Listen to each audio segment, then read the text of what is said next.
creating cultural awareness and understanding. This is Culture Clique. Culture Clique is written and produced by KQAL FM on the campus of Winona State University. Today on Culture Clique, we learn about Conservation Corps Minnesota and Iowa, which is an AmeriCorps agency that provides opportunities for young people to work in conservation and natural resources, disaster response, or to lead youth and volunteer groups. Today, we hear from Program Director Hollis Emery. Hollis tells us a little about the history behind Conservation Corps, what they do, and some exciting new opportunities they have to offer. I'm Bill Stoneberg with Conservation Corps Program Director Hollis Emery on Culture Clique. Well, thanks for being on the show today, Hollis. Thanks so much for having me. Sure. It was, it sounds like a really neat opportunity. Before we kind of get into why we have you on the show today, can you tell our listeners a little bit about Conservation Corps and what you guys do? Absolutely. We are a nonprofit that operates throughout the state of Minnesota and Iowa and kind of in greater upper Midwest. Our focus is natural resource projects, and so we do quite a bit on public lands to improve and enhance natural resources, and we do that by engaging young adults as AmeriCorps members and then high school students as kind of youth participants in our programs. We trace our roots back in many ways to the Civilian Conservation Corps of the 1940s in the sense that these positions are really part of a national service movement. Our focus just happens to be on improving public lands and protecting natural resources in the area. But it's really an opportunity for young folks to develop job skills, both directly in the field of natural resources, but also kind of the teamwork and problem solving that's really our transferable skills. And also with AmeriCorps programs, they can earn money toward education. So members earn a living allowance while they're participating in our programs, but at the end also receive an education award that can be used for future education or student loans. So in that way, really kind of ties back to old historical programs and a connection to national service programs across the country. Yeah, and what a great opportunity. You get money for education plus all that great experience. And it sounds to me like it's not only useful in like outdoor conservation style fields, but really it's probably skills you could transfer to any field, right? That's very true. A number of our AmeriCorps members do go on to career positions with the Department of Natural Resources, for example, as well as local land management agencies, as well as national land management agencies, the Forest Service, the Park Service. It's a great foundation for a career in any of those agencies. But absolutely, the skills that folks gain are transferable. So we have probably just as many people that come or serve with us for a year or two and then go on to a career that is not necessarily directly related to natural resources, but are using those teamwork skills, those problem-solving skills, just as much as somebody who goes on to work for the DNR, for example. And I think even if, a member, for example, doesn't go on to be out in the field using a chainsaw and fighting wildfire as a career, that feeling empowered to take on those new skills and to do something big safely is absolutely transferable. Yeah, and before we go any further, we should probably mention, so you guys have a bunch of positions available, right? I'm holding a press release here in front of me. It says 500 positions available? Yes, between our AmeriCorps members, which is kind of that young adult age range, and our youth positions, our high school positions, we hope to serve about 500 young people in Minnesota, Iowa, and beyond each year. So we are very excited to be recruiting right now for our full-term AmeriCorps positions. So most of them begin in February, and members serve through December. So it's kind of a whole year of that natural resource work, training, working with a crew. And then we will be posting for some of our summer start positions, and that includes some of our programs like Summer Youth Corps, where AmeriCorps members have the opportunity to work on natural resource projects, but also engage high school students in kind of cultivating that next generation of stewards. Nice. And those positions will be posted shortly as well. Oh, cool. So they can not only have a position with Conservation Corps and do some great work and learn a lot of great things, they can also mentor younger people? Absolutely. So our Summer Youth Corps is one of those opportunities. We invite a youth from all over the state of Minnesota to apply, high school students, and then our AmeriCorps members serve as those crew leaders. So yes, the AmeriCorps members are getting both the technical training, but also some experience in environmental education and youth development, and really work. It's a fantastic opportunity to work with some young people in a different way of leadership as well. Right, right. And, I just kind of want to say, like, a little aside here to anyone who's listening and might be interested in a position like this. When you have to explain to someone else what you do or how to do something, it really makes you think about it differently. And I think you get a bigger, kind of better understanding of what you're even doing, So this sounds like a fantastic opportunity. Absolutely, and I think that it's really fun to work with the high school students, and they bring some energy and some different perspectives to the work as well.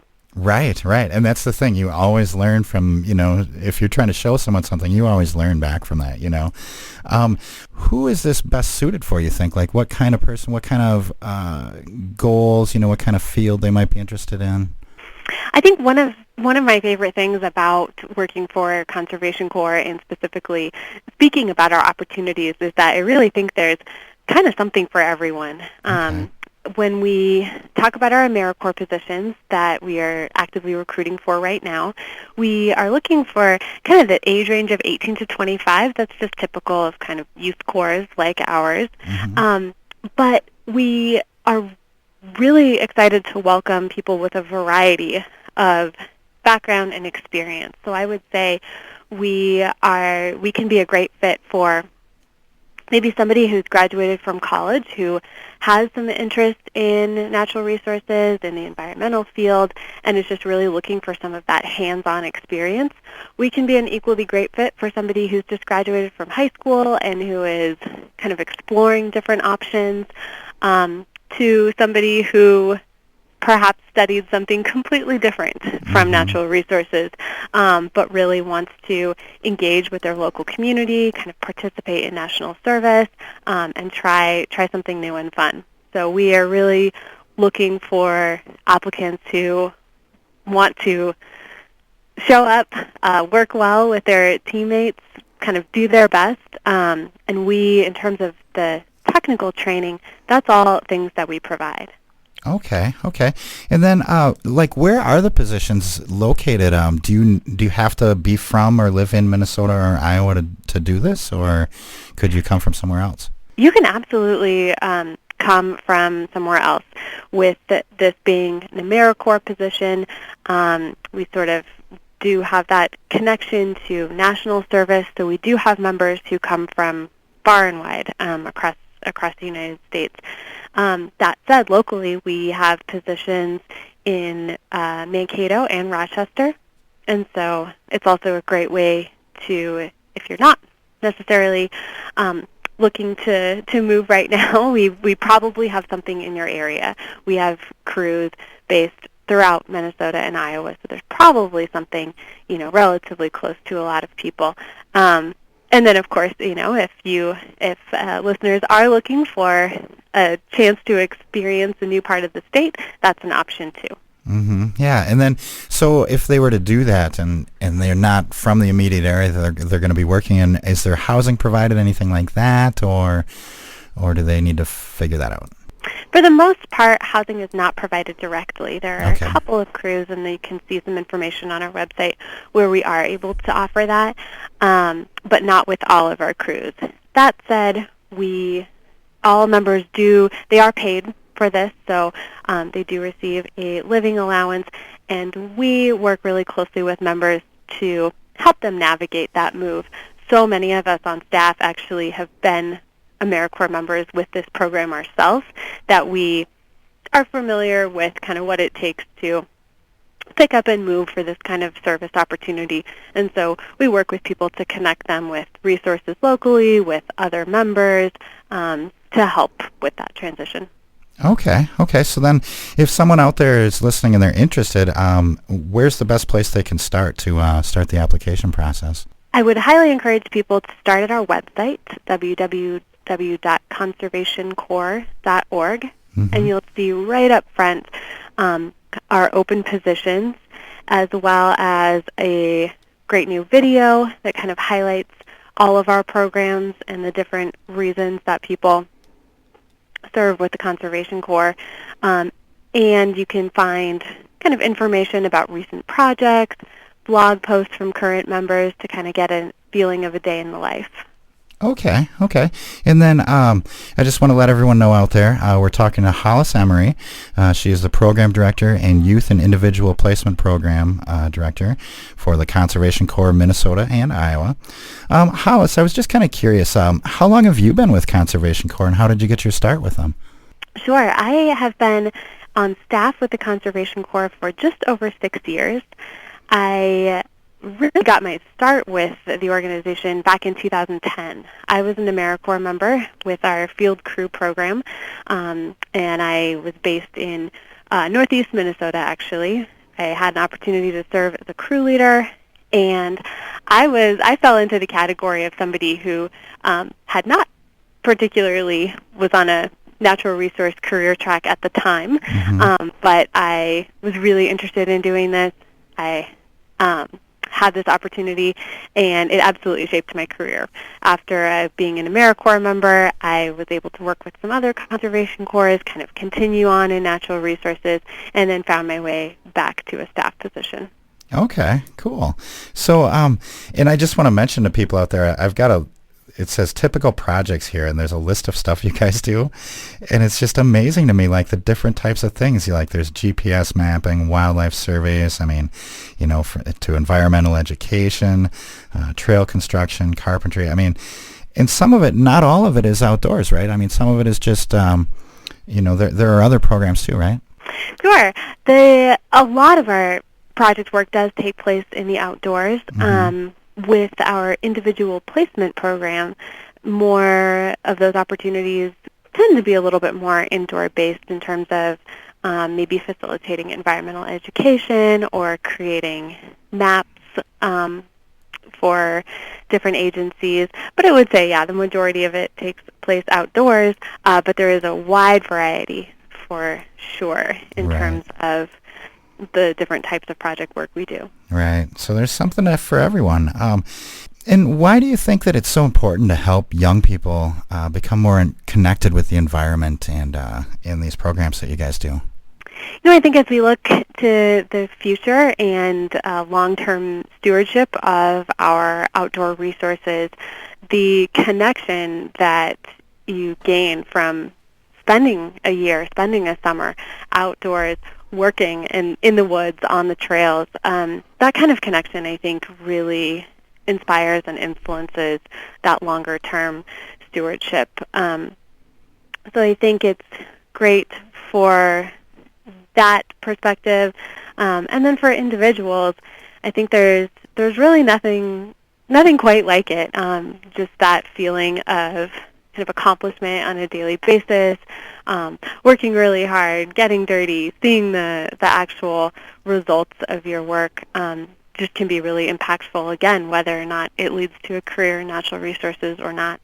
Right. And like you said, I think you mentioned team building and stuff like that before. There's so much you can gain from doing work like this. I also noticed diverse backgrounds was mentioned in here. And why do you think that's important to bring together diverse backgrounds to do this work as well?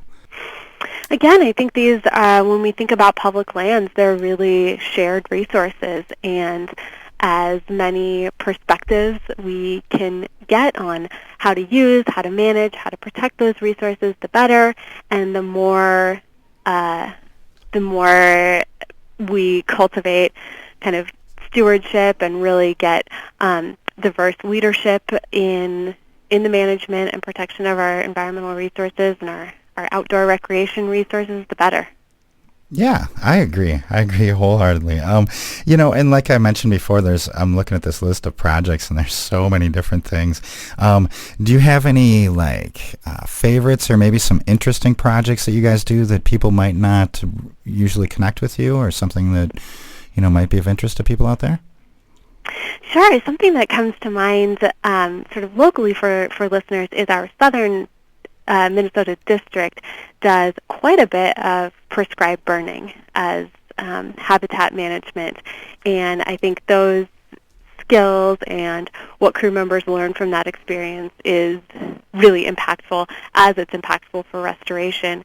Another project that comes to mind over this past year is some really great trail restoration and development at Barn Bluff Park in Red Wing. And then another area of our project work that is unique and worth mentioning is that we do send crews out nationally to respond to natural disasters. So over the past few years, for example, we've deployed crews to Puerto Rico, Texas, Louisiana to help with hurricane relief. Oh, wow. That's really cool. That's great. Yeah. And you mentioned some of the local stuff like southern Minnesota, local for us. we're down here in Winona. But, what kind of impact does Conservation Corps have on local communities? Like, how might it appear? How might people notice or see what you guys do?